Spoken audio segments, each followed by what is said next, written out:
And almost a subdued champagne celebration there, but I suppose Sebastian Vettel's getting used to it, and so are the rest of his rivals. They're probably standing up there thinking, I could do with a drink, and perhaps this drink will take away the memory of the fact that Sebastian has now won 6 from 8 races. As Martin Brundle said there, the statistics are really starting to stack up. Sebastian, well, he can stay at home, Eddie, for the next 3 races and still be leading. 77 points ahead of his nearest rivals with 25 points for a win.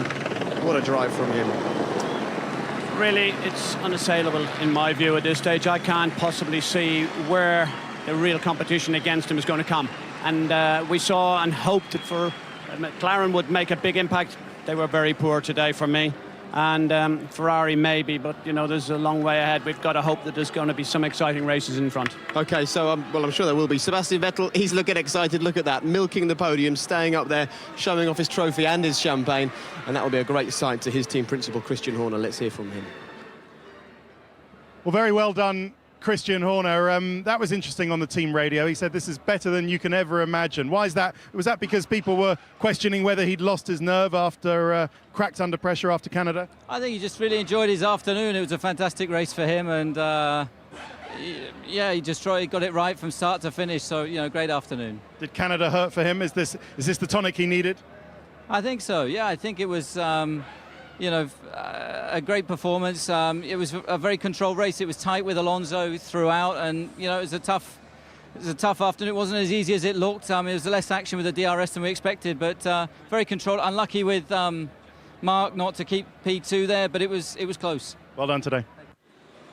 It was close, but a tough race and a tough weekend, actually, for Mark Webber. So, David Coulthard, Sebastian Vettel's breaking records. No driver has ever started the first 8 races of a season finishing in the top 2 every time. That was almost a record-breaking dash down from the commentary box, actually, for you.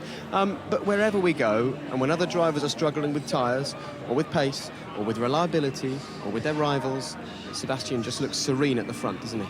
Yeah, excuse me, I just taking my ears out there. Could have a bit of talk back issues, but he was just faultless at the front there. At the beginning, he gave us this hope that he was really, you know, we had a race in our hands here. He was only sort of floating around a 2-second gap to Mark Webber, and then the same to Fernando Alonso. But he just seems to be able to open out that gap when he needs to, control the race, and then go for his little fastest lap at the end there. He likes the statistics. Doesn't he? And although he makes the team a bit nervous, he just turns up the engine mode, delivers a quick lap, and then cruises to the flag. OK, well, Rob Marshall, the chief designer, is with us right now. Rob, take a walk over here. Congratulations. Now, either you're making Sebastian look like a very good driver, or he's making you look like a very clever man. Tell us which it is. I think he's a very good driver, to be perfectly honest.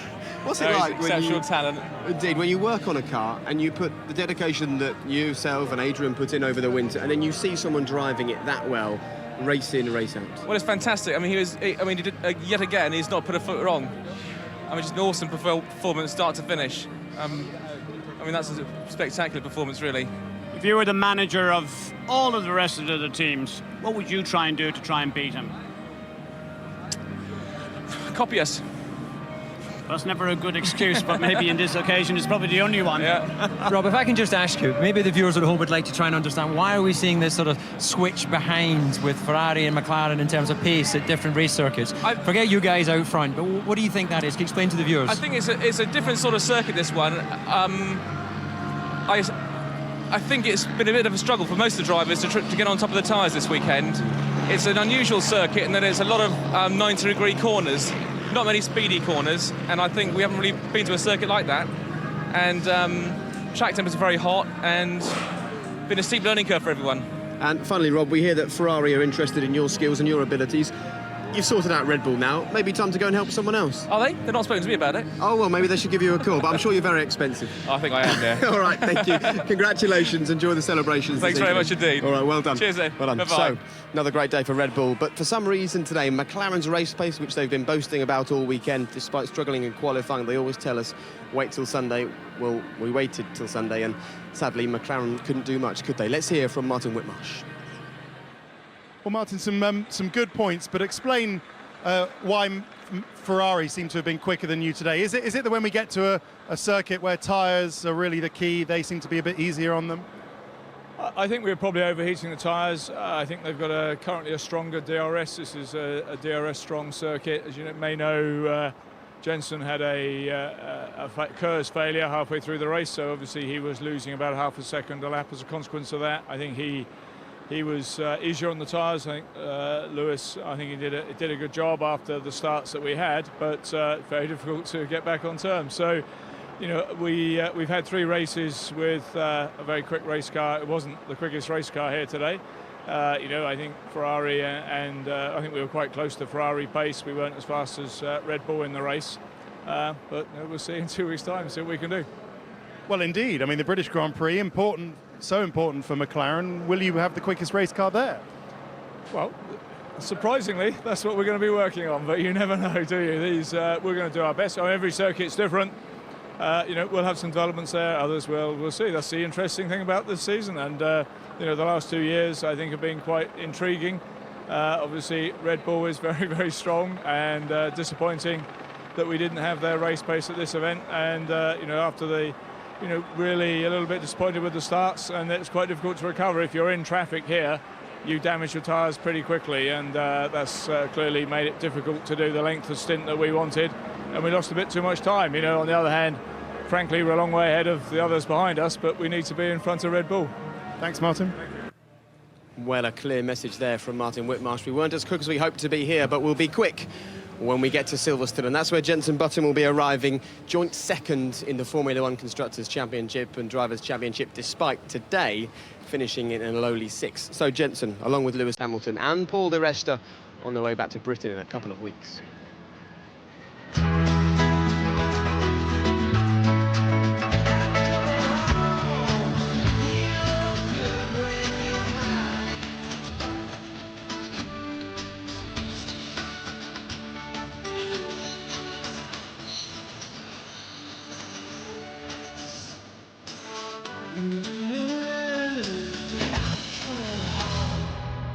Hey, I tell you what, we wouldn't mind having this kind of weather, would we, in a couple of weeks, Eddie? I think we'd be frazzled. I don't know what would happen, and we'd be shriveled up into nothing. This is just so warm here, but in fact it's the real start of the summer, I suppose. Frazzled up into nothing. It's not a picture that I want in my mind. Just talk to me for a moment about McLaren. They didn't have the race pace here. Martin was kind of at a loss to explain why that was, but maybe the heat, talking of the heat, had something to do with it. Well, I think that's why I asked Rob Marshall, can you explain maybe why the others were struggling? And it's so difficult to explain sometimes why you don't have the pace. My experience is when you're in a winning team and you're winning races, everyone goes, well, of course we're winning because, well, we're better than everyone else. And then when you're not winning, it's like, oh, well, we think we're working on something. No one really understands. There's so many black arts involved in Formula One to extract all that last little bit of performance and give the driver the confidence. And clearly, the man with most confidence right now is Sebastian Vettel. Indeed he is, and he's in the driver's press conference as yet another race winner. For the 6th time this season, he's sitting in the middle. Let's hear from him. Sebastian, another win. You described it on the team radio as better than anything you can imagine. Why do you rate this win so highly? Why were you feeling so high after the victory?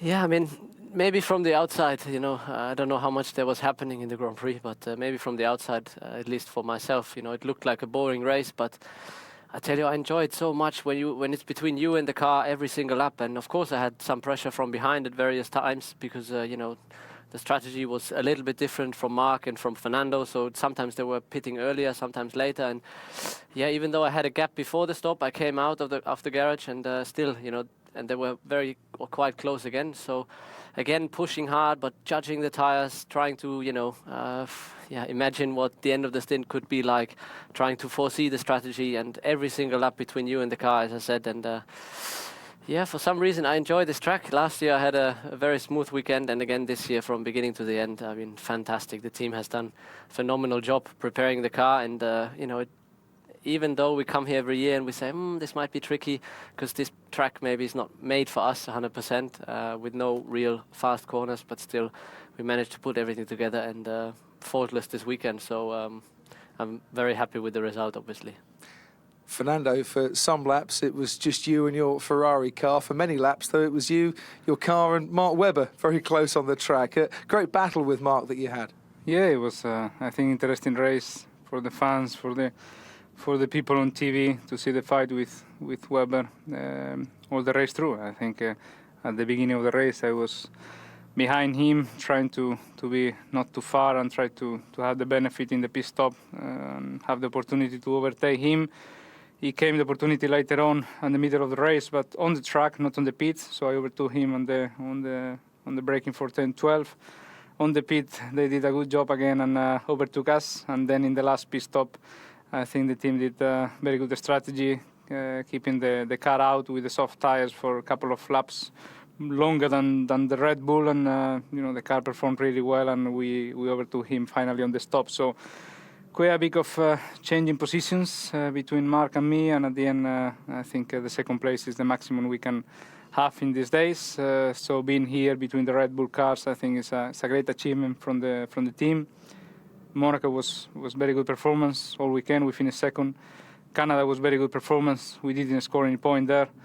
And here, again, very good weekend in terms of performance. Felipe and me, and now both cars in the top 5. It's a great team result. So definitely moving in the right direction. We need to keep working and being closer to these guys in the next one, hopefully.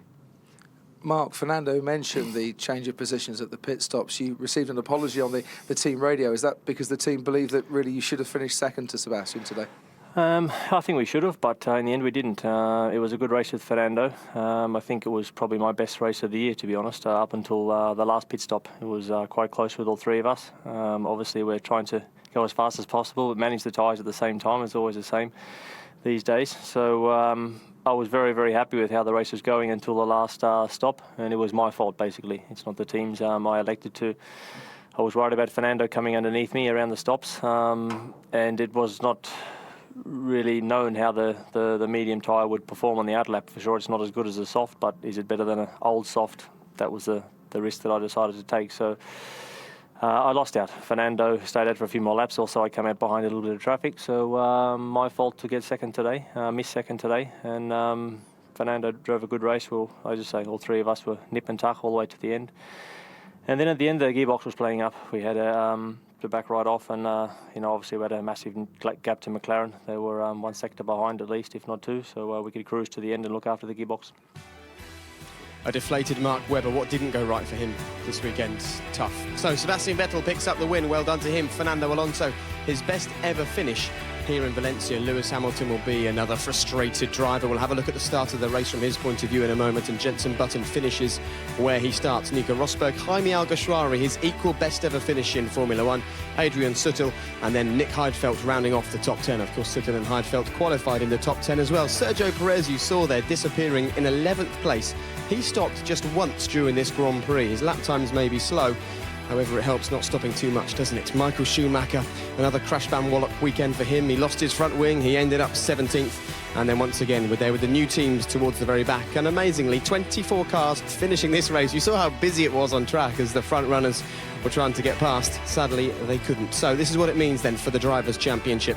Sebastian Vettel now has two nearest challengers, Jenson Button and Mark Webber. Lewis Hamilton remains fourth. Fernando Alonso is now fifth with 87 points after finishing on the podium today. And as far as the Constructors' Championship is concerned, and just to remind you, this is the one the teams want because this is the one with the money attached. And it's first for Red Bull, followed by McLaren, Ferrari. And there you can see Renault GP behind Mercedes at the moment. Right, well, let's go back then right to the very start of this race. We saw the start from 2010 in our build-up, David. We saw an incredible start from Lewis Hamilton. But if we take a look at this, the great start this weekend belonged to Felipe Massa, but he just couldn't make it stick, could he? Well, difficult conditions going off the grid with over 150 kilos of fuel. You see that the McLaren just bogs down Felipe Massa right round the outside, and then has another little look down the inside of Mark Webber, bails out of that, which allows his teammate Fernando Alonso to get round the outside. And then they ran, obviously, in that order on the way down to the second chicane. In all that incident, and we will get an overview here. I was just going to say that Rosberg had actually managed to sneak past Button. But here you go, look at Felipe Massa, absolutely charges through between Alonso and Hamilton. Looks pretty safe at this point, but he thinks he's going to have a sniff at Webber, and then that proves very costly, as that allows Fernando Alonso the opportunity to go around the outside. And next corner being a left-hander, he could assume that position. And just behind that, you can see where Rosberg slipped in front of Button. You can see actually, sorry, Eddie, I can see you trying to get in there. You can see the Button actually was very wide coming through turn one, so he would have been a little bit dusty on his tyres on the run into turn two. But nonetheless, a clean start from all the cars. I think the thing that really impresses me more than anything was the clear running of Vettel, but now we're actually looking at Alonso. Alonso, he was on the outside here, and he gets chopped up a little bit, but he does get the place back against Massa.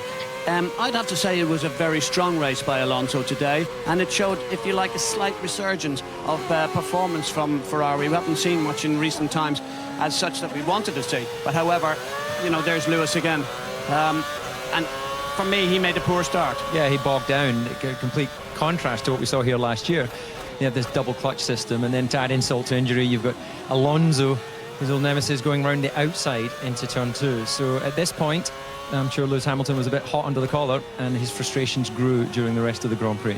He did nevertheless keep them under somewhat control, bearing in mind the last couple of races that he's had. And I thought, you know, there were times that the car just let him down. Well, what is very interesting is you've got Alonso delighted with his last few Grand Prix, very happy to finish second because he thinks he's outperforming the car. And you've got Lewis frustrated.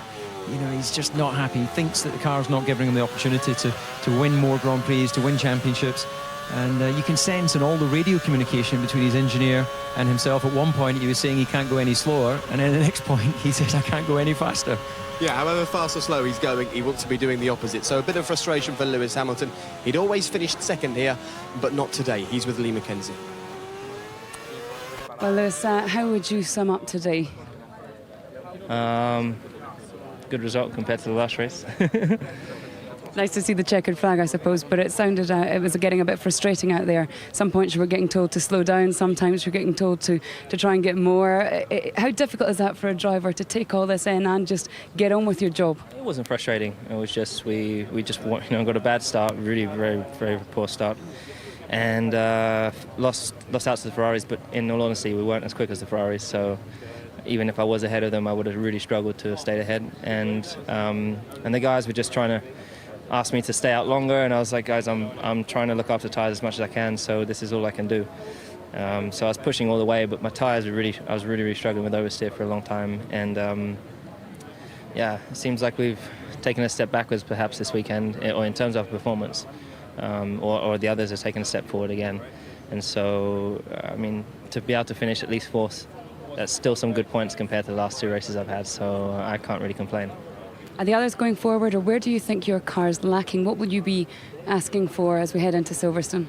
I think we're quite a bit down in downforce. We've not made an upgrade for several weeks now, really. I mean, we've had upgrades in the wing, but like the front wing, for example. But I mean, rear downforce, we've really been struggling with that. I think in the next race we'll really struggle. I think once we lose the engine map, I think we may see some differences there. David, you were quite interested by what Lewis Hamilton was saying there. Well, my hearing's not as good as it used to be, but did he say we think he might lose out again further at the next race? Yeah. So does that confirm that it confirms that the Mercedes is hot blowing, so energising that diffuser a lot more than the Renault system, which is cold blowing. So contrary again, I think, to what maybe some people were thinking, you know, it'd be disappointing to see if McLaren drop back even further in Silverstone, but a completely different track there, of course. This circuit's all about straight lines, maximum speed, big stops and traction, and clearly their car wasn't working in these high track conditions. And for those people who had a big Sunday lunch, Eddie, and are just joining us now, engine mapping, what are Lewis and David Coulthard talking about? They might be thinking. The engine mapping, which has been the focal point of this weekend, is where they are not allowed to change the engine mapping in the qualifying, and because actually the people that know the regulations believed that the big gain that Red Bull had. Eddie, what is engine mapping was the question. Engine mapping is making the engine fluctuate up and down as to give you its best performance at a given situation. There you go. It's as simple as that. And the nice thing about Lewis, despite having a bit of criticism and a tough couple of weeks, Eddie, is that he's still not scared to have a go, particularly against the 7 times Formula 1 world champion. Here is Lewis on Michael.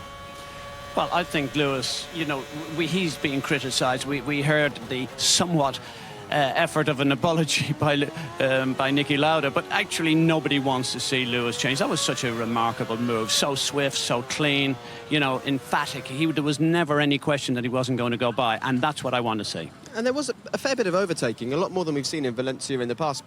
It wasn't exciting though, was it? It was just kind of cars going past each other, which was a bit strange with this double DRS zone. Yeah, I think maybe we have to just sort of take note of just what a great start to the Grand Prix season we've had, and it was inevitable that one of them wouldn't be quite as exciting, especially when you've got all the cars going out in the, you know, after a normal qualifying. fastest car at the front. We've said it before. So DRS did help with some of the passes, but just didn't seem to be as clear in creating those opportunities as we've had at other races. Yeah, we've been spoiled so far this season, particularly a couple of weeks ago in Canada when Jenson Button was the centre of attention. Sadly, it wasn't the race that he would have hoped for today, and lost a place right from the start, David. Yeah, again, we've heard about the tardy start that McLaren's made. This is yet another one. You know, he just loses out, and he's battling from the back foot straight away. Indeed. And that back foot of the McLaren, he loses out. You see Rosberg coming around the outside. Both McLarens got away badly. Now, what can that be? It could just show that they've got fundamentally less grip available. It's not downforce when you go off the line, that's for sure. But maybe something else in that car is compromising the way they use the tyres. And that was surprising, because I think McLaren in the past have made pretty good starts. OK, well, Jenson, he finishes in 6th place. Let's hear from him. Jenson, where do you think you struggled the most, with the KERS problem or at the start? I mean, Nico getting past me at the start wasn't perfect, but then in a way it was the only fun part of the race for me, actually, getting past him again into turn 2. Apart from that, wow, it wasn't the most exciting race, was it? From your seat or generally? From my seat anyway. I didn't see another car the whole race. Yeah, you know, I didn't have a very good balance, had a lot of wheel spin, which I was struggling with a lot through the race. We're taking a lot of front end out the car. And then I had the KERS fail halfway through, which for us is a lot of lap time. You know, we have a good KERS system, and it's about 4.5 tenths around a lap, because you gain on exits and gain on braking when you have KERS. So that hurt me quite a bit, but even so, the pace wasn't there. And in a way, to finish 8 seconds behind a Ferrari with those issues wasn't so bad. But yeah, we need some good upgrades. We've got to get our heads down and improve the car, the package. Aerodynamically, I think we need an improvement for Silverstone, because we're not moving forward, and that's what we need to be concentrating on. Yeah, Lewis echoed those sentiments. So is that at the top of your wish list, Aero? Yeah, I think so. I do know of some new parts that are coming, but I think we need more. You know, we need to take some risks, because behind us there's a big gap, this race anyway, to the Mercedes and to the Ferraris. You know, they're in front of us, and the Red Bulls are miles away. So we need a lot of lap time, and I don't think this new regulation changed in terms of the diffuser blowing is really going to have a massive impact. On lap time it will, but in terms of mixing up the front of the field, I don't think it will. So hopefully we'll gain a little bit more than Red Bull, but I'm not too sure at the moment. See you at Silverstone. Thank you. Thanks. And that is an idea of just how complicated Formula One can be. Not even the drivers know whether the new changes will be helping them or hindering them. What we do know is that there's a clear message there from both Lewis Hamilton and Jenson Button to the team, David. Bring us more aero, bring us a faster car. It's a message that I'm sure you gave to McLaren very often. It is, but McLaren are one of the teams, as we saw from pre-season testing to what they delivered in the first race in Melbourne. They made a massive step forward there, and they're trying to unleash that next massive step forward to make them be in a position where they can qualify in the front row and challenge for race victories. But at the moment, they seem to just be lagging behind.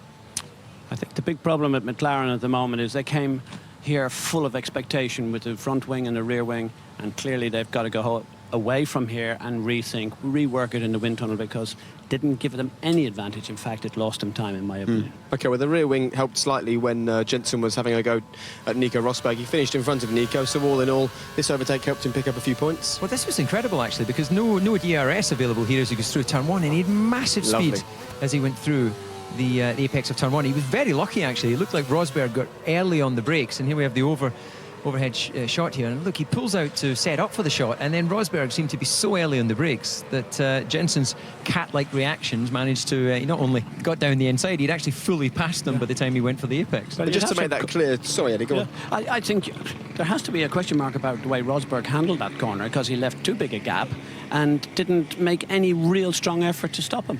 I mean, I'd criticise my driver if he did that, to be quite honest. I didn't think it was strong enough defence. So was it Jenson brave on the brakes, or was it Nico being a little nervy? I think Nico was very early. Jenson had decided, I'm going for the inside, so he'd already made that decision. But it did look like Nico was very, very early in the brakes, because Jenson was able to be on the inside, dirty line, and still make the corner without a lock-up.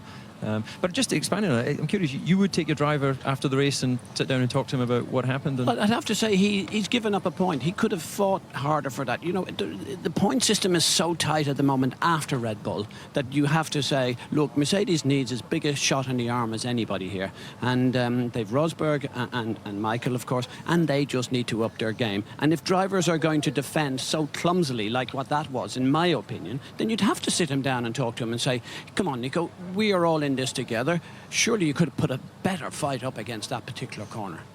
I bet you wish you'd driven for Eddie. Nope. I can't believe there's anything wrong with what I've just said. No, there's nothing at all.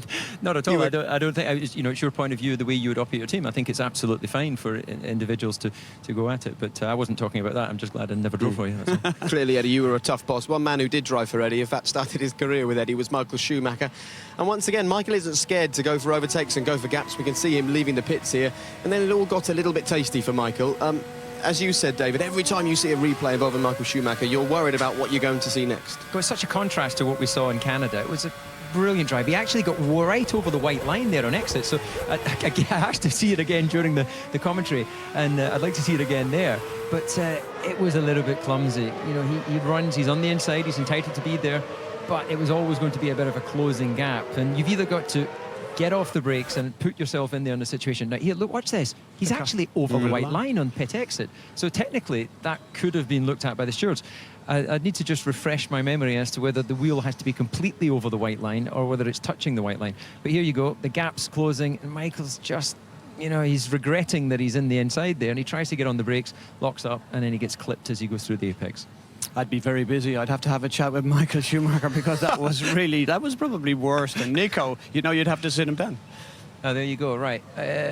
What is that shadow I'm looking at? I reckon there? he's just about. If that was a goal, it wouldn't be given. I'm saying that. Okay. The ball's that not was fully over the well. line. There you go. If I was in Wimbledon, I think that Hawkeye would have him out. What do you think? I'm not so sure. Well, No, tell you what, I think let's Hawkeye hear from might the have man him out. himself. Let's hear from Michael Schumacher. He's with the lead. Well, Michael, sum up your race for us, because after that front wing, we didn't see too much of you on the television. No? No. What a surprise. Well, I mean, obviously knocking off my front wing, that was my own problem. Tried to keep my position with Petrov, that was on old tyres, and wanted to stay in front of him, but simply couldn't stop it at one point anymore, and then overlocked the front and then slided into him and lost my front wing. And then the race was pretty much done. I guess the pace would have been okay for 7th or 8th. This was the maximum that I anticipated, and this would have been the maximum we could have got. So when you're driving around there, what are you thinking? Are you racing, keeping out of people's way, trying to get the best out of the car, almost using it as a test? What goes on? I mean, first of all, you just go maximum and try to recuperate as much as you can. You never know what will happen. Our speed wasn't too bad, maybe to catch up quite a few more back markers. But then the point was that some of the guys they were in the field were starting on prime tires, so that meant they had the option tires when I was about to approach them, and then the difference of tires was too big to make any further move forward. Thanks, Mike. You're welcome. It must be so frustrating for these drivers at the moment, David. Just as they're feeling good, like Michael after Canada, they just struggle with their tyres. And if you don't get it right from lap 1, you pay the price all the way through the race. Yeah, it's you know, this is an exercise in getting every corner of every lap perfect, including your in laps and your out laps. And I think that's what we saw from Sebastian Vettel at the front. In fairness, I don't think we really saw too many mistakes from Fernando Alonso. You could maybe say Mark made one little mistake coming in on his last stop. He ran a bit wide on pit entry, but otherwise they all seem to be, you know, ticking the boxes all the way around the racetrack. And you know, you're always going to be in the back foot if you end up having to come in for an extra pit stop. I think it's a bit misleading, a little bit unfair on Pirelli to continue to blame them, because that clearly, what really was a downfall of Michael today was track position. He should have given way to the much faster car. For me, I think it was just silly. He shouldn't have lost his front wing, and he will recognise that. Is it an easy excuse then for these drivers? Because they know the tyres are a talking point, they can blame the tyres and nobody can accuse them Well, look, of... he's a racing driver. Perhaps you should ask him that. But racing drivers have a gift of finding the best excuse at any given time. And it's just remarkable how good they can pluck them out of the sky. He's no exception. All racing drivers are the same. They love excuses. It's never them. It's always somebody else. And in this case, Michael Schumacher, for me, made a mistake in the corner. these drivers are entitled to make a mistake, but you mustn't blame the tyres for what the problems were. OK, well, one man who's not making any excuses, David, is Saimi Alguersuari. Eddie and I spoke to him yesterday, actually, ahead of qualifying. He had a great qualifying session once again. Struggled in qualifying, I should say, but then had a great race once again. 8th place finish, that's his joint best result in Formula One. He's doing well now. Yeah, timely result. He seemed pretty chilled when you talked to him about his season so far, because he said he's had various issues that the team are aware of, but nonetheless, the drivers in that team are under pressure. You've got Daniel Ricciardo, who's racing in World Series by Renault, who's testing for them on a Friday. He's being lined up as the next Red Bull young driver. So one of these guys will be popping out of the system. So big result for Jaime this weekend. He's fighting, Eddie, isn't he? Jaime, you know, we speak to his father here. He's active and he's involved. Obviously doing a good PR job for his son as well. But, you know, it's what happens on the track that matters. And Canada, and particularly here, this was a strong result. It wasn't easy to go and do the laps that he did. He's a very young driver. I still think he's got a huge amount of talent, and he's got a lot to offer Formula One. OK, let's hear from Jaime Alguersuari then, because he's fallen out in the first part of qualifying for the past 3 races, but for the past 2 races, finished in the points. I bet he'll be smiling. He's with Lee. Jaime, a great result and in front of your home fans. How are you feeling? Very good, very good. I'm feeling really good, especially because Valencia is my second hometown, and I couldn't do it in Barcelona. I think in Barcelona we did another good race, but the consistency was not the key, and here it was. I think the upgrades we had this weekend in the car were very important, and for sure to show this race performance and race consistency was the key to score some points. And there has been some speculation about you in your seat. Do you feel that you're having to fight to show your talent? Because you seem to fight quite hard today. No, absolutely. You know, I'm here because I enjoy Formula One, I enjoy driving. I think I'm doing a good job.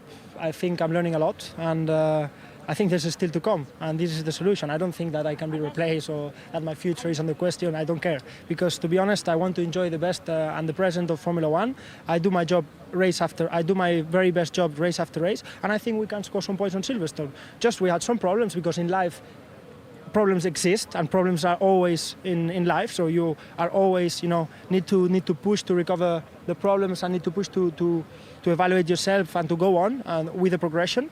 And I think we are doing a good job, because we are recovering this pace that we were not having this at the beginning of the year. And that's why I'm happy, because we are progressing. It's not just about the result today. It's because you feel that you understand better the tires, you understand better the car, the engineers know and understand better the car, and they help you to improve your performance. And it's just about this. It's Formula One. It takes time. It's just work and work and work.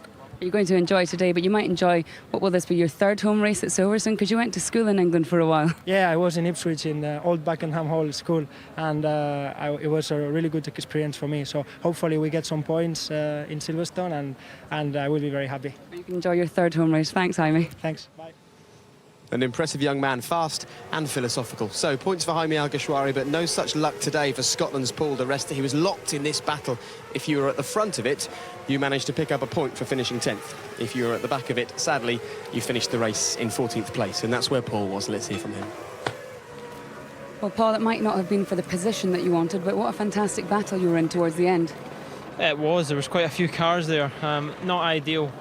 We were definitely compromised there by strategy. There was 5 laps there where there was tyres through to the cord, 2 laps in the first stint and 3 laps on the 3rd stint. And when the tyres are like that, you're losing 2.5 seconds a lap, and it compromised their race. But I think there was a bit of confusion. I think Adrian, the lap that we were due to come in, Adrian came in, and then we got caught up by having to let Sebastian by when he was lapping us. So a lot of time. I'm not sure where we'd have quite finished. I suppose at best maybe 10th. But probably 11th. But you know, you get difficult races, but it was all very tight, and it had to. That's what made the small difference to getting up there. It's the first race really that you've also been trying to get forward and past people, but constantly looking in your mirrors, because 24 cars finished here, and traffic is a big problem around this circuit, isn't it? It was a big problem. DRS didn't seem quite as effective as I thought it was going to be. There was a few times I got in the zone, but nothing really. But you know, I didn't get overtaken, so I suppose it's positive from that. But it was a difficult weekend right from the start, losing Friday, and I suppose when you miss that, it's crucial just to make the car right. And I think I was just slightly off Adrian's pace, but could match it at some points. Unlucky Paul. Right, if you want some more motorsport action, MotoGP is over on BBC Two. As for us, press red to join us for the F1 Forum, and this is the kind of fun you missed in Monaco.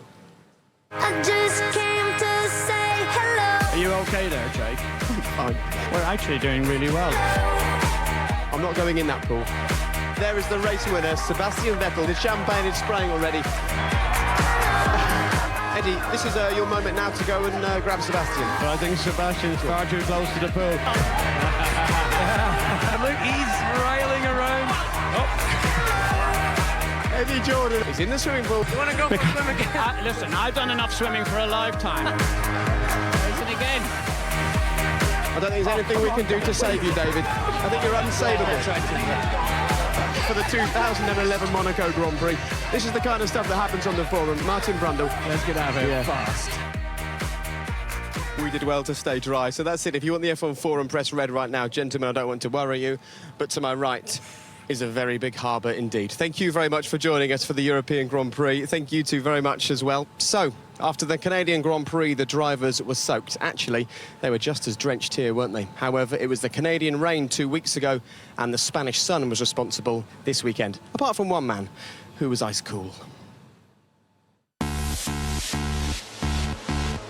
I just wanna make you sweat. And they're off. I wanna make you sweat. I just wanna make you sweat. I wanna make you sweat. Fernando Alonso, fantastic. I just wanna make you sweat. Oh, what's going on there? Make you sweat. Traffic ahead. Oh! I just wanna make you sweat. I wanna make Yet again, Sebastian Vettel. I just wanna make you sweat. Look how sweaty he is, not at all. Next time on Formula One, round 9.